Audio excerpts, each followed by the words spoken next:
It is hard to slow it down though, when you feel like I feel like I'm on the edge and there's like this wave over me about to knock me off the edge at any moment. What do we do when that happens? Like, because it can just feel so overwhelming. I think ultimately it's like small, sustainable steps and then getting ruthless about like discerning your priorities. So then that's the starting to let go. Right now, can I put a pin in things? That's my favorite strategy, because then you're saying not right now. Because when I tell myself no, then I'm going to feel resistance, or I want to, oh, how can I make that happen? Let me think about it. I didn't really let it go. But if I put a pin in it, I'm not saying I can't do it. I'm saying not right this second. I can reevaluate in a month or 3 months or whatever. Let me take everything off that's non-essential. Hey guys, welcome to episode 118 of the Game On Girlfriend podcast. I've got a conversation for you today that I think you really are going to want to listen into. Burnout is a thing right now. I literally just had somebody want me to speak, and she wanted the title of my talk to be, "Are you effing kidding me?" And I about fell out of my chair. I was laughing so hard, right? Because is that not how we feel?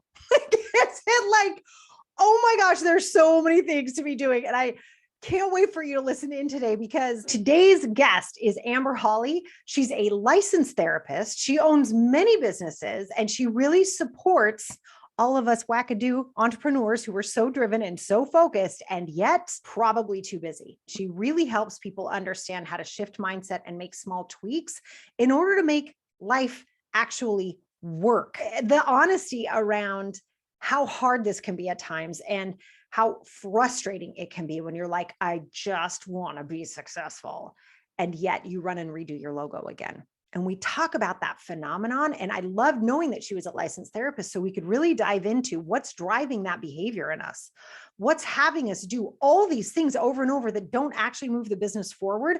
I think that's really important for us to all listen for. And then she also used a couple of phrases, which I absolutely loved. The first one is visual accountability. Listen for it. It's so cool. I love that. I hadn't heard it before and I really liked it. You're also going to want to listen for bike shedding. I know, stay with me. It's extraordinary. Keep your ears on for that. It's awesome. And the other thing I want you to listen for is productive procrastination. I know that just hit you, right? You already know what that is. So my hope for you in listening to Amber today is that you really walk away from this podcast knowing, one, extraordinary success is possible. 2, you don't have to do everything yourself. And 3, you can trust yourself to pick things back up when you have to let them go. Very, very big insight there. Anyway, so pop in those earphones, because I'm pretty sure we swear. In fact, I know we do, because it's my podcast and we swear. So pop in your earphones, you got littles around, and let's get to it. Amber, welcome to the Game On Girlfriend podcast. I'm like really looking forward to this conversation with you today. I'm excited. I love talking about this stuff, and it's very pertinent right now, right? It really is. It really is. So Amber, can you just tell us a little bit about what had you really kind of step into burnout? Like, what is it about this topic that has interested you so much that you've become an expert on it? Well, like many people who become experts in things, they usually have a little experience themselves. So there's a little bit of that. I'm a former .com dropout who became a therapist, and I work in Silicon Valley and seeing clients in Silicon Valley. So dealing with a lot of like business owners and tech startup people, CEOs and C-suite people, like high demanding jobs, and seeing what people are going through, right? And then I kind of pivoted a little bit and added the easily distracted entrepreneur business.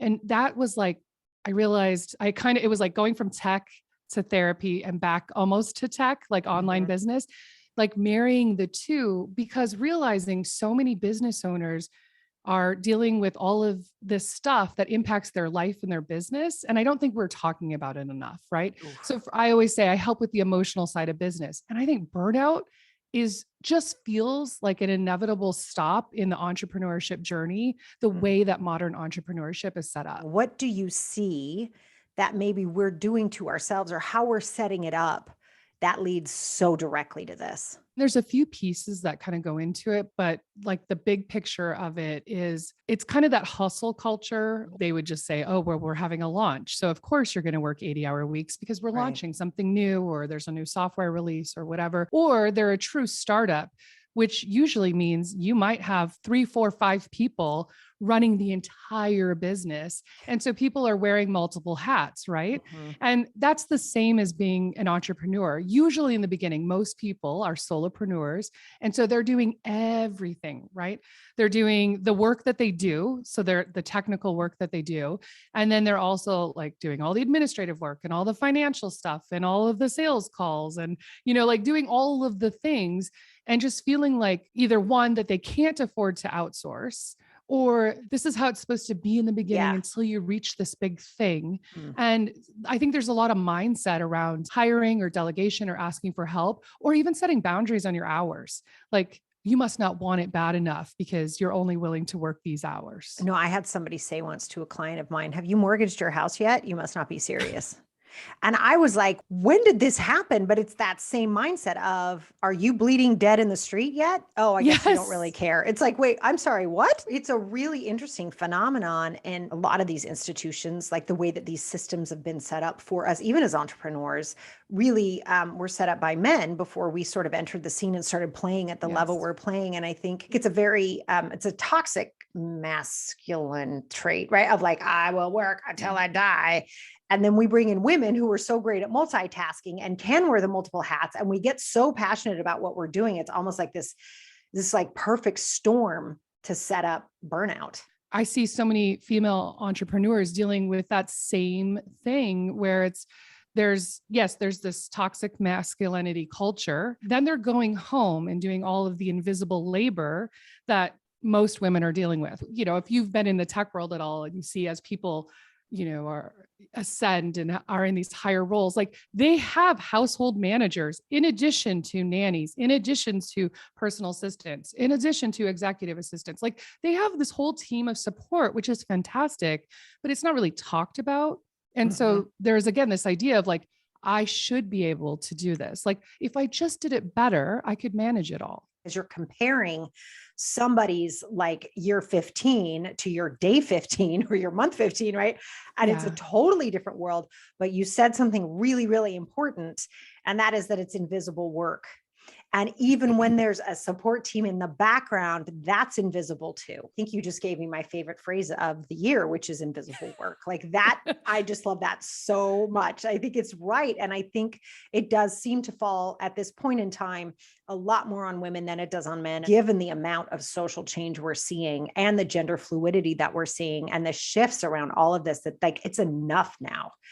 Like laundry has to get done. I don't care who's doing it. It's got to get done. I don't know why that falls on one person. That's ridiculous. Like, how did this happen? And why are we keeping it this way? Yeah. And the laundry thing is a great example because I can't tell you how many entrepreneurs I talk to where they're talking about that. Like, all of this stuff is going on, the stress, they're dealing with employee problems. And they're like, and I have a pile of laundry. I don't have clean clothes or whatever, because again, it's all falling on one person. There's things that, that are happening that I think we are so conditioned to take care of that it really takes a concerted effort to address that. And that is impacting all of our stress levels and all of the things we feel responsible for, in addition to our business, right? So invisible work, we're dealing with this huge thing called running a business. How do we know, Amber, that we are like, okay, danger, Will Robinson, like this is a problem. What are these signs of burnout that we can start to look for? I think back in the day, I would have said, oh, when you start feeling resentful towards clients, especially if you're in the helping professions and you think about people who are experiencing compassion fatigue, I would always think of those kinds of things.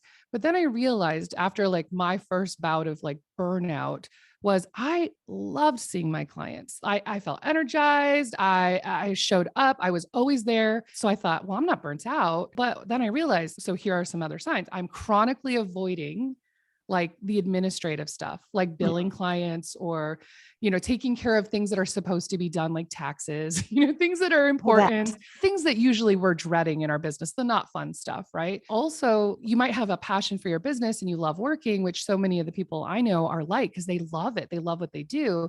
But then they bring themselves to this point, like the edge of, I've worked so hard and now I come home, I'm exhausted. And so I feel more irritable with my partner or with my children, and I need days to recover and I don't want to be bothered with anything. And any little thing that goes wrong, I'm like, oh, that's it. And it's just so upsetting. There's this constant feeling of I can't rest, insomnia. You start to see physical manifestations, like people constantly getting sick, their immune system is terrible. Like something comes in a whisper, and if you ignore it, then it gets really loud, throws a rock through your house or something. You don't have the energy to do things you love or be with people that you enjoy. You're just exhausted all the time. There's kind of a hopelessness too that I sometimes see is I have to do all of this stuff. What is the driving force behind I can't let this go? Some of it is that perfectionism stuff, right? Of I do it best, or maybe you don't feel like your business is where it should be, quote unquote. There's this idea of I still have to prove myself all of the time. And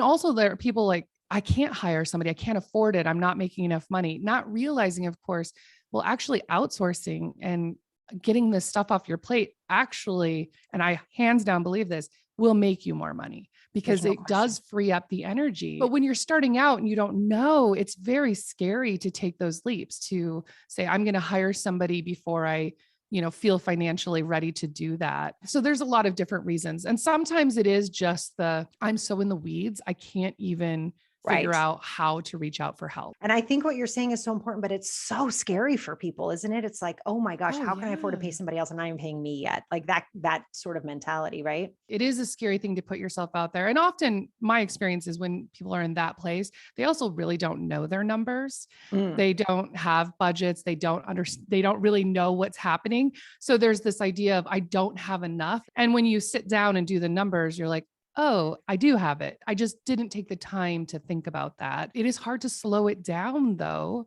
when you feel like I feel like I'm on the edge and there's like this wave over me about to knock me off the edge at any moment. If we go back for a second and we look at the signs, right? What does somebody do? I mean, really, what do we do when that happens? Like, because it can just feel so overwhelming. I think ultimately it's like small, sustainable steps. Even reaching your goals, it's actually small steps that get you to the bigger goals. I think sometimes people are so in the weeds that they need an outside person, whether that's a therapist or a coach or somebody who can just help them, a best friend, a biz bestie, who can be like, girl, stop. Let's sit down. Let's calm down.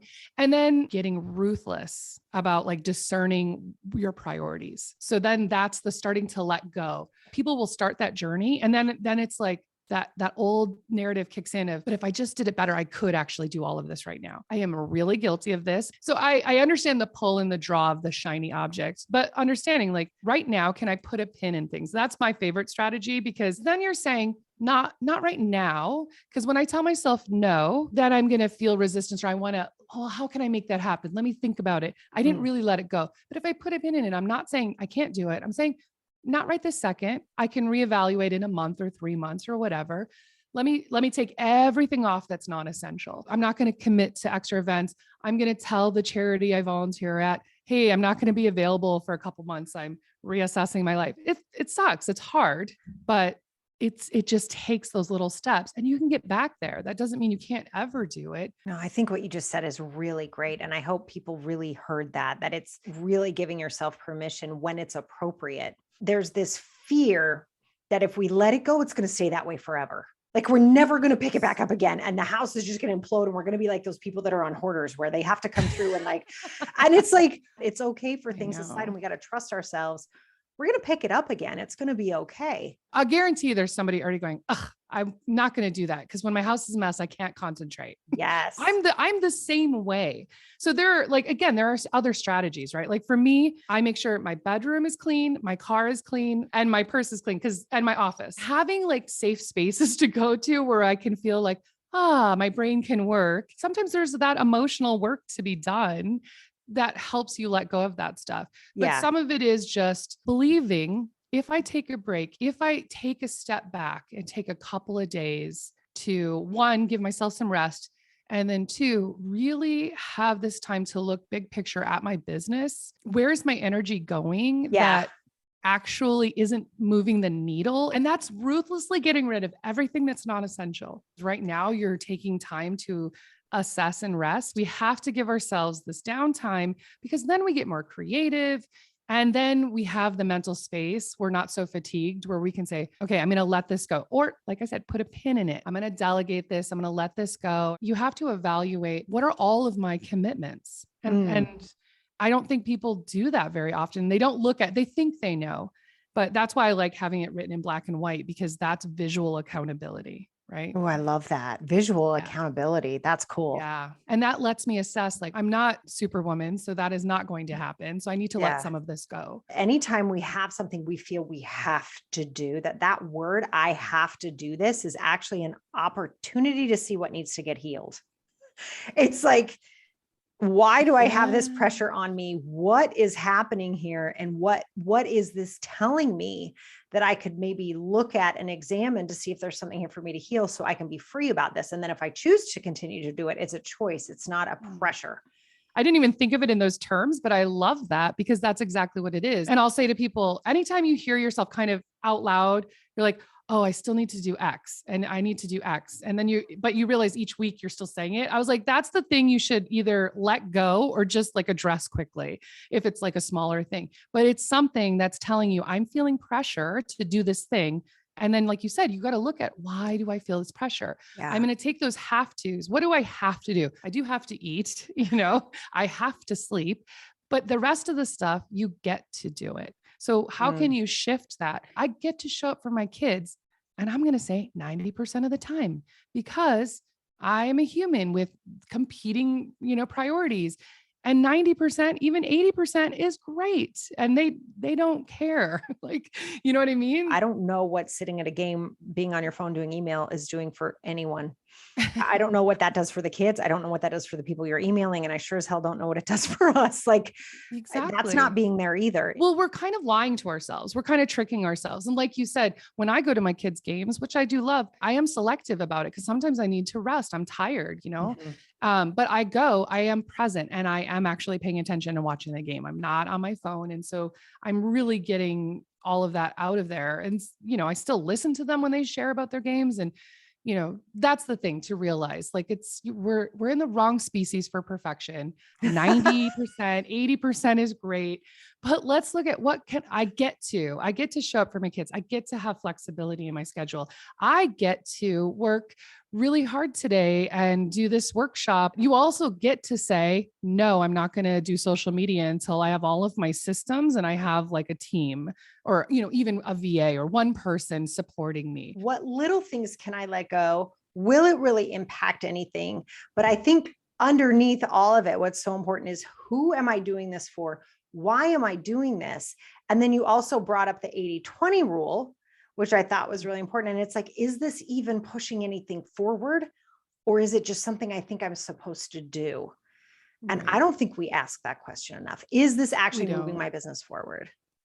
There's this idea of, we get these dopamine hits. We get this good feeling from things that we're doing. So I feel productive because I connected with 5 people on Instagram today. I made 5 reels, or I did XYZ. And so we feel productive, but it actually wasn't addressing the bigger goal that we have for ourselves, for our business, for our quarter, for our year, whatever it was.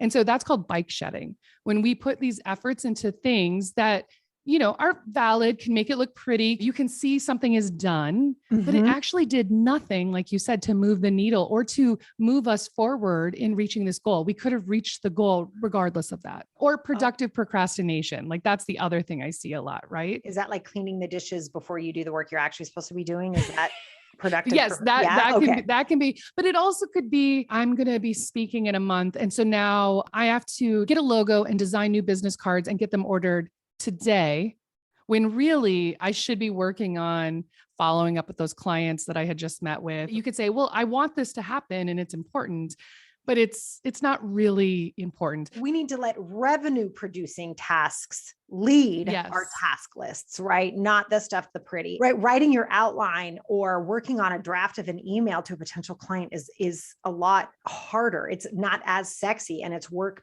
people don't see. You're really narrowing what you're focusing on and getting down to, like, it's like essential, the essentials, the essentialism of all of it.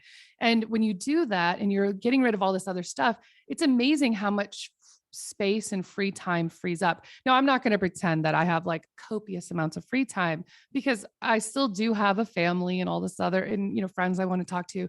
But the reality is I have a plenty of time to do the things that are important because I'm really being diligent. And like I said, when my natural tendencies as someone who's ADHD, like all of my natural things, I have the team and the structure in place to be like, okay, that was nice. I'm glad you told me that story. No, knock it off. We need those people. I've already been told that I'm not allowed to even look at anything till Q3s. And I need that. So great. Well, Amber, I think we're going to have you back on for some more conversations, but can you share with us? I know you have something amazing for our listeners and watchers to snag. I have a little worksheet for you that it's to help you figure out like coping and care mechanisms for yourself when life is a shit show. So it's this thing where you can kind of create something that works for you because, hey, what works for me does not work for you, right? Maybe watching Marvel movies and never changing out of your pajamas for 3 days is not your form of self-care, but it allows you to customize it but figure out these things, because when we're also in this place of overwhelm and feeling just stressed out, it's hard to be creative or go, oh yeah, if I just went and stood outside in the sun for 5 minutes, that will actually, boost my mood or give me like a little bit of a breath. And then I can come back to stuff. But if you have it written down, then it's like, oh, let me do this, so having that again, I guess it's a visual, prompt. Yeah. I love your visual accountability. I think that's genius. And now I know why, every year I write a commitment to myself letter, and now I know why I hang it in my bathroom, because I need to see it. That's a visual accountability. Gorgeous. I love it. Well, Amber, I think this has been extraordinarily helpful. I know for me especially, but I am so excited to hear the response to this. I think what you've shared today has been really, really important and helpful. And I'm so grateful to you for coming on the Game On Girlfriend podcast. Thank you. Thank you for having me. This was awesome.